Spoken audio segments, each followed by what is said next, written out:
দেখতে পাচ্ছ আজকের ওয়েদারটা কতটা সুন্দর। সকালবেলা হালকা একটু বৃষ্টি হয়েছে আর বেলার দিকে সূর্যের তাপমাত্রাটা অত বেশিও ছিল না, তাই খুব যে গরম ছিল তা কিন্তু না। ওয়েদারটা কিন্তু বেশ ফুরফুরে ছিল। কোথায় গিয়েছিলাম বলো তো আজকে আমি? দেখে তোমরা অনেকেই বুঝতে পেরে গেছো যে কোথায় এই জায়গাটা। হ্যাঁ, ঠিক, এটা হলো সোদপুর ঘাট। অনেকের কাছে এটা প্রেম করার উপযুক্ত জায়গা, অনেকের কাছে আবার ব্রেকআপের পর মন ভালো করার জায়গা, অনেকের কাছে শান্তির জায়গা, আবার অনেকের কাছে মুক্তির জায়গা। যদি তোমরা জানতে চাও যে আমার কাছে এই জায়গাটা কেমন লাগে, তাহলে আমি বলবো অবশ্যই এই জায়গাটা আমার কাছে শান্তির জায়গা। একটা নিস্তব্ধতা আছে এই জায়গাটাতে, যেটা সব সময় আমাকে টানে।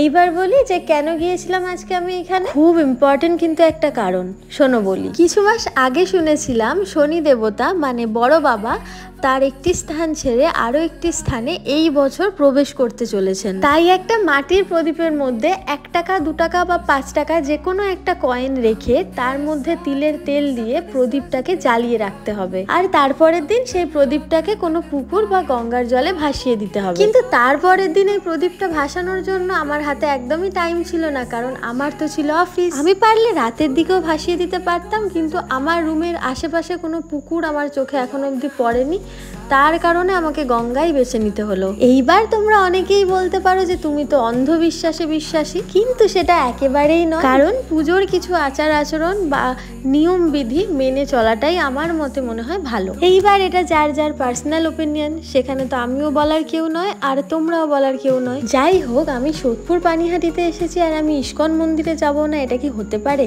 একেবারেই নয়। মন্দির থেকে বেরিয়ে আমি চলে গিয়েছিলাম বারোমন্দির ঘাট। আজকে প্রথমবার আমি বারোমন্দির ঘাটে যাচ্ছি। এর আগে আমি অনেক এই ঘাটটার রিলস দেখেছি, ভিডিও দেখেছি।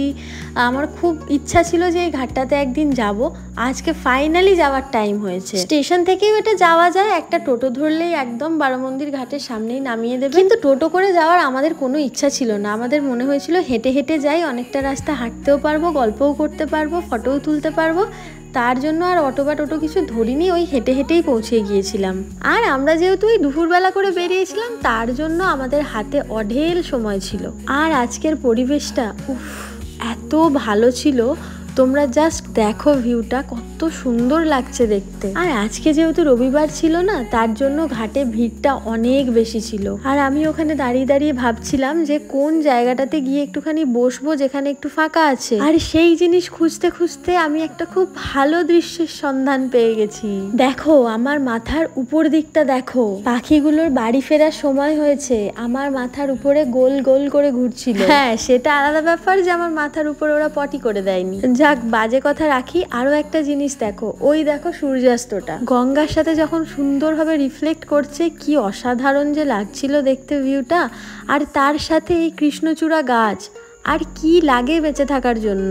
এতটাই যথেষ্ট নয় কি? ওইখানে কিছুক্ষণ বসে সময় কাটালাম, প্রাণ ভরে নিঃশ্বাস নিলাম, তারপর ওখান থেকে চলে এলাম আবার বারোমন্দিরের দিকে। ঘাটের একটা নির্দিষ্ট সময় থাকে, তো অতটা টাইম অবধি বসতে দেন ওখানে ওনারা। ঘাটটা তো মন্দির লাগোয়া, তাই ওই ঘাটটার নাম বারোমন্দির ঘাট। ছটা করে টোটাল 12খানা মন্দির আছে এইখানে। এই 12টা মন্দির কিন্তু একে অপরের দিক করে অবস্থিত, মানে এক সাইডে 6টা মন্দির আর তার সামনাসামনি মুখোমুখি আরো 6টা মন্দির। মন্দিরে ঠাকুরগুলো দেখার পর আমি বসে পড়লাম মন্দিরের থাম্বাটাতে। আর ওইখানে বসে থাকতে থাকতে আমি আরো একটা পুচকুকে পেয়ে গেলাম, যার গায়ের কালার আর আমার জামার কালার এক হয়ে গেছে। আমার বাড়ির লোক তো আমাকে এটাই ভাবে, তাই আজকের জন্য আমরা ভাই বোন হয়ে গেছি। আর মুখটা দেখো খালি, তোমরা খালি মুখটা দেখো, কত আদর খেতে ভালোবাসে ও। ওকে একটু চটকু পটকু করে দিয়ে আবার নেমে এলাম মন্দিরের নিচে। আর জানো, ওই মন্দিরের পাশেই কত সুন্দর সুন্দর কাঠগোলাপের গাছ আছে। যেহেতু আজকে রাত হয়ে গিয়েছিল তো ক্লিপগুলো নিতে পারিনি, কখনো সকালের দিকে গেলে ওই ক্লিপগুলোও আমি নেব। অনেকক্ষণ ধরে তো ঘুরছি, কিছু খাওয়া দাওয়া হয়নি, তাই ওখান থেকে বেরিয়ে 1 কাপ চা আর কিছু তেলে ভাজা কিনেছিলাম। ওইগুলো খেতে খেতে আমি আরো একটা পুচকুর সন্ধান পেয়েছি। দেখো, এটা তো ভীষণ কিউট, এটাকে তো চটকে দেবো আমি পুরো। তারপর ওকে একটু আদর টাদর করে দিয়ে আবার রাস্তার দিকে বেরিয়ে পড়লাম। এখানে আরো একটা কিউটিকে দেখো। আজকে সারাদিন আমি কিউট কিউট মানুষের সন্ধান পাচ্ছি গাইস।